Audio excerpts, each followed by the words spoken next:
أعوذ بالله من الشيطان الرجيم. بسم الله الرحمن الرحيم.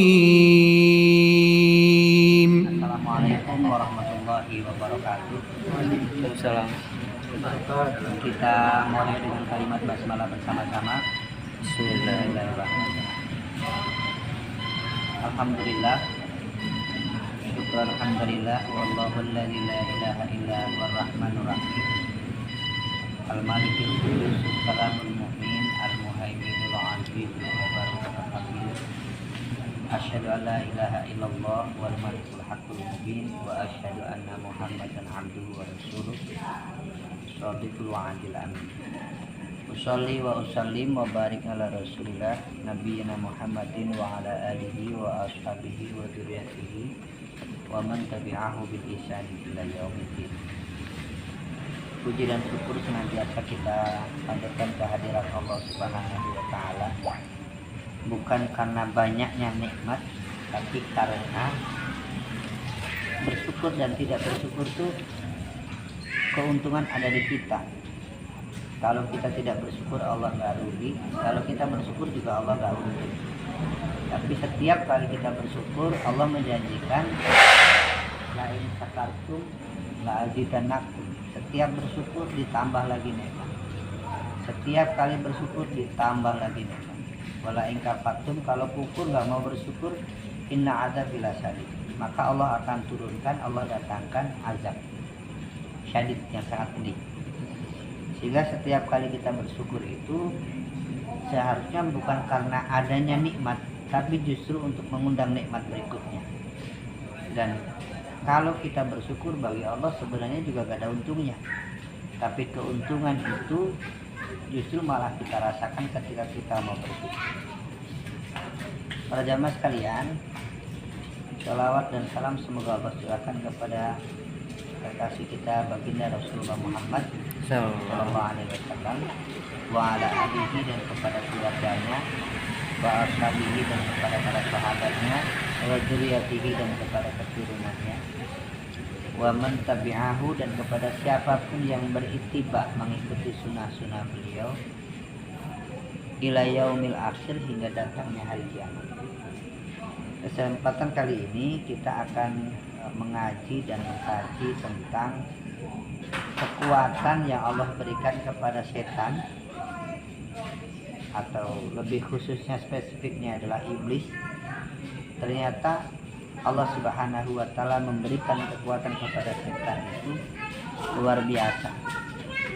Beda dengan manusia yang oleh Allah Subhanahu wa taala diberikan jasad, badan fisik biologis, itu masih ada lelahnya, ada capeknya, ada butuh istirahatnya, ada sakitnya, untuk kemudian ada lengah dan lemahnya untuk tidak bisa bergerak. Tetapi Allah Subhanahu wa taala memberikan kekuatan kepada setan itu tanpa dengan jasad, hanya dengan ruhnya saja bisa mengacak-acak kehidupan orang-orang yang baik menjadi tidak baik, orang-orang yang beriman menjadi kufur, bahkan membuat orang-orang soleh itu banyak yang tergelincir menjadi ingkar kepada Allah Subhanahu wa taala. Sementara ini, setiap kali kita menjadi orang yang malas, selalu mengkambing hitamkan setan yang salah. Ada orang berbuat maksiat karena godaan setan, setan yang disalahkan. Ketika orang melakukan zina, mencuri, perampok, korupsi, atau kejahatan-kejahatan yang lain, yang disalahkan selalu setan. Padahal setan itu memang oleh Allah Subhanahu wa taala sengaja Allah ciptakan sebagai aduwwum mubin. Statusnya adalah sebagai musuh yang sangat nyata bagi manusia. Artinya setan itu disalahkan gak disalahkan, memang job description-nya, tugasnya itu adalah sebagai aduwwum mubin, musuh sekaligus kompetitor bagi manusia. Jangan pernah kita berpikir setiap kali kita menjadi orang baik kemudian setan berhenti. Kemudian kalau kita menjadi orang yang tidak baik, kemudian setan juga berhenti. Kita menjadi orang baik ataupun kita menjadi orang tidak baik, setan itu gak pernah berhenti. Dia terus komitmen, konsisten menjalankan instruksi dari Allah Subhanahu wa taala untuk menjadi aduwwu mubin, musuh yang nyata bagi manusia.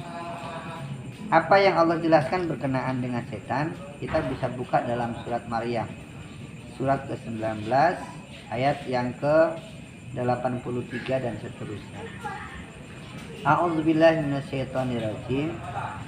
Alam taro, apakah tidak kamu melihat, anna arsalna syayatin, bahwa sesungguhnya aku, kata Allah, telah memerintahkan kepada syayatin. Syayatin itu sifatnya jamak, jadi bukan satu.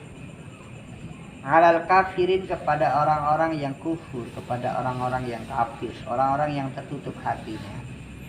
Alaihim diddan, bagi mereka itu memang sudah dijadikan sebagai musuh, dijadikan sebagai lawan. Sehingga tugasnya setan bagi manusia itu adalah bagaimana caranya agar Adam dan anak cucunya itu terus mengingkari Allah Subhanahu wa taala. Ta'uzuhum azza, untuk kemudian mendorong anak cucu Adam itu menjadi orang-orang yang berbuat maksiat. Azan di ayat 83 itu disebutnya dengan azan. Azan itu kekuatan yang tinggi, kekuatan yang sungguh-sungguh, kekuatan yang sebenarnya sangat susah untuk dilawan. Ibarat orang yang sedang bertanding tinju, olahraga bela diri, MMC atau apa itu. Kita ini oleh Allah tidak diberikan kekuatan untuk melihat gerak-geriknya setan, tapi setan melihat betul kemampuan kita. Bukan hanya tampilan fisik jasadnya saja, dalam hati kita ini bisikan-bisikan itu setan paham. Bahkan telinga yang tidak pernah bekerja, tidak pernah berucap, itu setan paham tentang fungsi telinga.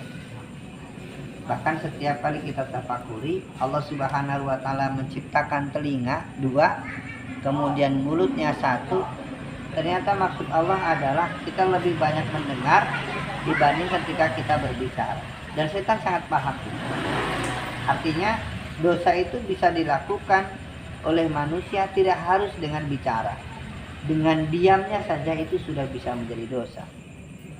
Jadi para jamaah sekalian yang dimuliakan oleh Allah Subhanahu wa taala, setiap kali kita menjadi orang baik adalah kebaikan. Menjadi orang soleh adalah kebaikan. Menjadi orang yang taat ibadah itu menjadi kebaikan. Tetapi harus hati-hati, setiap kali kita menjadi baik itu, setan tidak pernah berhenti menjerumuskan anak cucu Adam. Kalau menjadi jahat, setan berhasil. Tetapi ketika kita menjadi orang yang baik, yang soleh, itu tidak menutup kemungkinan kita tiba-tiba menjadi kufur.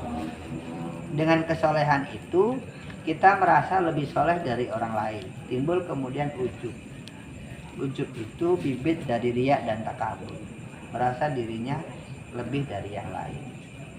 Sehingga apapun gerak-gerik kita, baik yang tampak secara fisik biologis, jasad badania, ataupun gerak-gerik hati, ternyata setan sangat paham. Dan Allah Subhanahu wa taala memang sudah menugaskan, setan itu jobnya begitu. Tidak bisa tukar posisi atau tukar nasib. Tugasnya kita, anak cucu Adam, itu belajar untuk terus bertakarub, mendekatkan diri kepada Allah Subhanahu wa taala dengan kebaikan dan ketaatan.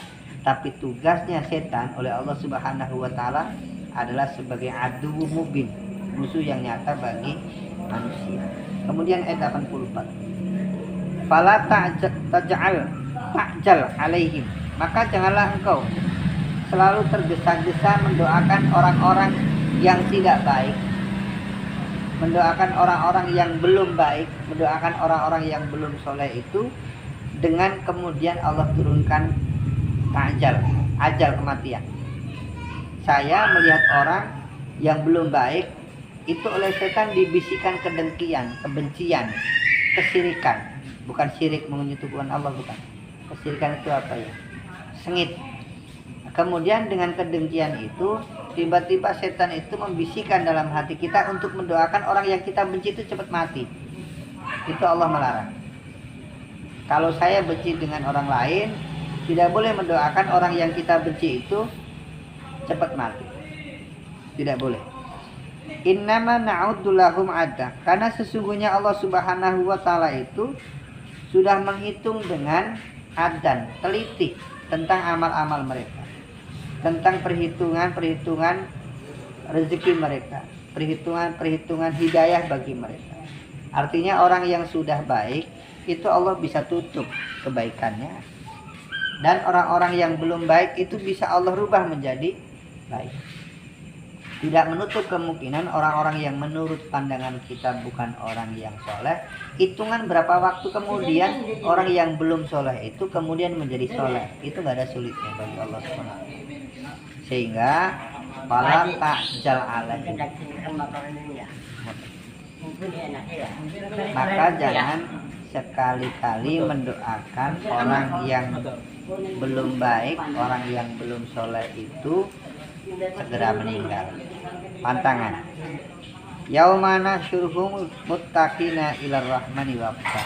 Karena akan tiba waktunya, akan tiba masanya Allah Subhanahu wa taala mengumpulkan tahsyurul muttaqin, orang-orang yang bertakwa itu, ilar rahman, kepada Allah yang Maha Pengasih, wafdan, sebagai tamu kehormatan bagi Allah Subhanahu wa taala.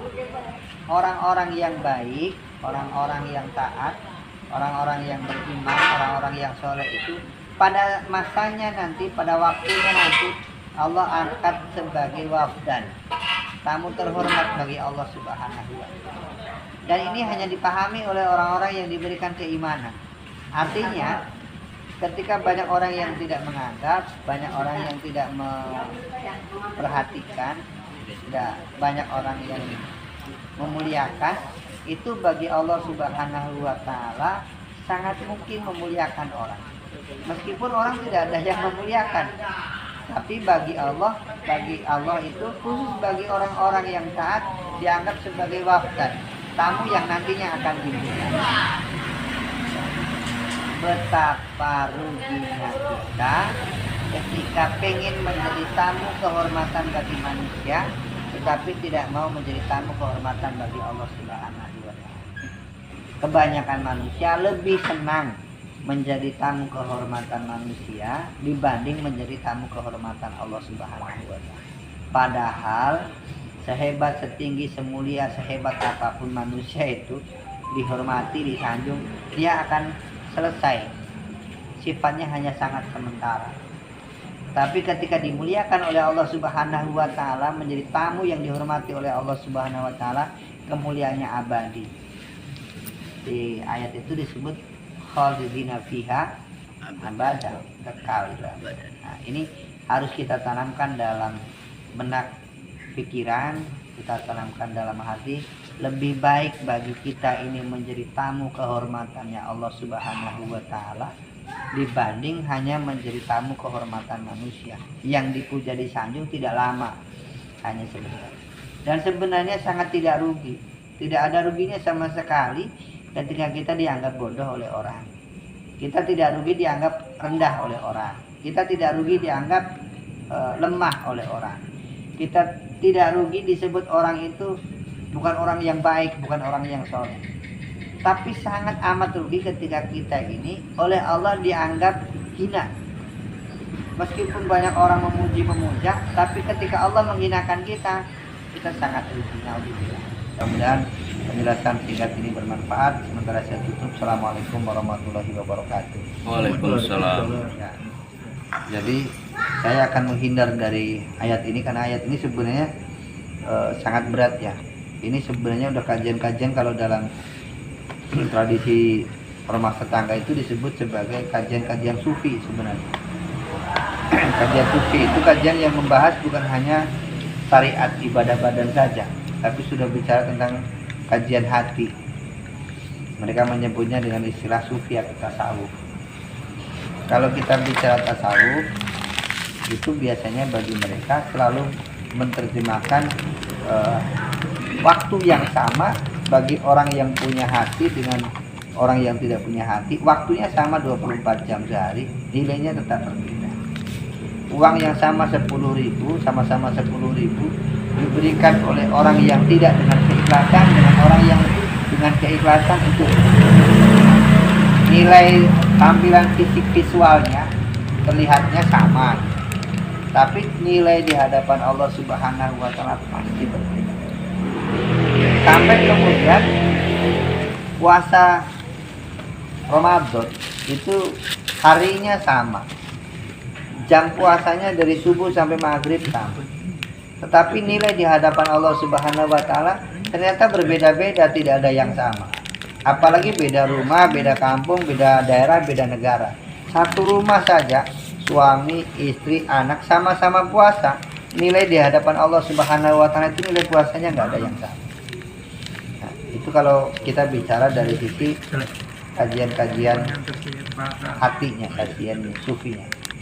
Sehingga setiap kali kita berbicara tentang kebaikan, itu bukan semata-mata kebaikan kata banyak orang, tetapi kebaikan yang menurut pandangan Allah Subhanahu wa Ta'ala.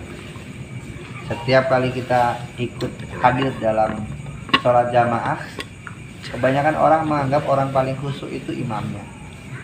Tapi ternyata kalau kita buka, kita kaji lagi, yang paling khusyuk itu belum tentu imamnya. Sangat mungkin orang yang paling khusyuk itu orang yang paling banyak utangnya ketika sholat, yang paling lama sakitnya, paling menderita hidupnya, itu sholatnya lebih khusyuk. Sama-sama kalimat yang diucap kalimat takbir Allahu Akbar, imam juga baca Allahu Akbar, makmum semua baca Allahu Akbar, masing-masing kalimat Allahu Akbar itu nilainya berbeda-beda. Kalau orang yang kondisi kenyang, sehat, normal, nyaman, itu Allahu Akbarnya biasa, nggak ada ruhnya. Tapi bagi orang yang maaf habis cerai, habis ditinggal mati keluarga, yang habis ditagih utang, yang sakit nggak sembuh-sembuh, itu kalimat Allahu Akbarnya betul-betul ada ruhnya, ada kekuatan ekstra. Sehingga ibadah-ibadah yang dilakukan itu memang harus diberikan nyawa, diberikan power. Ibadah yang dilakukan bukan semata-mata karena nominal jumlah banyaknya, tapi ada yang lebih penting daripada itu adalah kekuatan iktikad atau azam Allah harus ridho. Setiap kali kita ketemu hujan, respon orang beda-beda. Hujan turun beres itu, ada yang bilang hujan, jadi madorot. Ya hujan lagi, jadi madorot. Kemudian ketika hujan, jemuran belum diangkat, tidak madorot lagi. Nah, bagi orang yang sudah memahami, ketika Allah turunkan hujan itu, Allahumma sayyiban nafi'an, ya Allah jadikan hujan ini hujan yang manfaat. Dia tidak berpikir dari sisi kesusahan atau madorotnya. Bahkan ketika dia datang di tempat hajat orang nikahan misalkan, banyak orang sekian banyak, dia tidak berpikir tentang sanjungan dan pujian banyak orang, tidak berpikir tentang pakaian yang dia pakai, tidak berpikir tentang tampilan-tampilan visual yang dilihat orang. Yang ada dalam benak dia adalah ketika saya datang dalam hajat ini, saya mendoakan supaya pengantin itu mendapatkan limpahan keberkahan. Jadi tidak ada benak tentang bakalan selfie, tidak ada benak pikiran tentang makanan yang enak, sajian yang mewah, tidak ada kepentingan-kepentingan duniawi itu enggak. Yang dia pikirkan setiap saya datang dalam hajatan pernikahan, bagaimana supaya pengantin itu Allah jadikan keberkahan. Keluarga yang dia rakit, yang dia bangun betul-betul keluarga yang bukan saja hanya beranak, tapi keluarga yang betul-betul memberikan sakinahnya, mawadahnya, dan warohmahnya. Nah, kata sakinah mawadah ini kan urusan dunia, urusan kenyamanan, ketenangan, kebahagiaan. Tapi kalau sudah bicara warohmah, ini urusannya berat. Kenapa saya bilang berat? Kalau bicara rahmat ini nggak ada yang jualan, nggak ada yang dagang. Di Indomaret, di Swalayan, di Alfamart juga ada yang jualan. Kalau udah bicara rahmat itu mutlak kasih sayang dari Allah Subhanahu wa Ta'ala. Dan benturan-benturan yang terjadi dalam kehidupan keluarga kebanyakan broken, bubar, cerai itu karena Allah cabut rahmat kasih sayang. Istri tidak sayang kepada suami, suami tidak sayang kepada kemudian anak tidak sayang kepada orang tua tidak ada sayang kepada anak. Allah cabut rahmat tidak akan ada doa-doa kebaikan. Ibunya nggak mendoakan anaknya, anaknya tidak mendoakan ibunya, bapaknya nggak mendoakan anaknya, anaknya tidak mendoakan. Tidak ada doa kebaikan. Kalau sudah dicabut rahmat itu dari Allah Subhanahu Wa Taala, dari keluarga yang Allah tuju itu, naudzubillah. Meskipun makannya kenyang, meskipun hartanya banyak, meskipun kulkasnya penuh dengan buah-buahan, meskipun hidupnya serba berkecukupan dilihat visual tampilan manusia, tetapi ketika rahmatnya Allah cabut, tidak ada kekuatan sama sekali untuk melakukan ketaatan kepada Allah Subhanahu Wa Taala. Sholat negatif, ngaji negatif, mengucap salam negatif, baca doa buat keluarga dulu, dan alhamdulillah ujung-ujungnya kemudian timbulnya setan, apa itu namanya, yang spesifik khusus menghancurkan kehidupan rumah tangga itu, setan dasim. Ya, dasim. Jadi setan yang memang dikhususkan untuk memberontakkan rumah tangga itu. Andai kata itu sampai terjadi, maka yang ini tadi sudah kita pahami, setan itu tidak pernah akan berhenti melihat manusia menjadi baik, tidak mau berhenti melihat manusia berubah menjadi lebih baik. Apalagi menjadi baik, berubah saja itu sudah nggak mau kita. Berusaha dari segala sisi dengan segala cara, waktunya lebih dari 24 jam sehari. Sementara kita manusia ada capek, ada lelah, ada tidur, ada istirahat. Tapi setan terus bekerja. Dan kekuatan kita adalah tidak ada lain, rahmat hidayah dari Allah Subhanahu Wa Taala. Ketika rahmat itu sudah dicabut, kasih sayang Allah itu sudah dicabut, berat bagi kita melawan setan. Tapi ketika Allah turunkan rahmat, Allah limpahkan keberkahan, sehebat apapun setan kita masih bisa melawan. Subhanakallahumma wa bihamdika asyhadu an la ilaha illa anta astaghfiruka wa atubu ilaik. Walhamdulillahi rabbil alamin. Wabillahi taufiq wal hidayah wa ridha wal inayah. Fastabiqul khairat. Wassalamualaikum warahmatullahi wabarakatuh. Waalaikumsalam.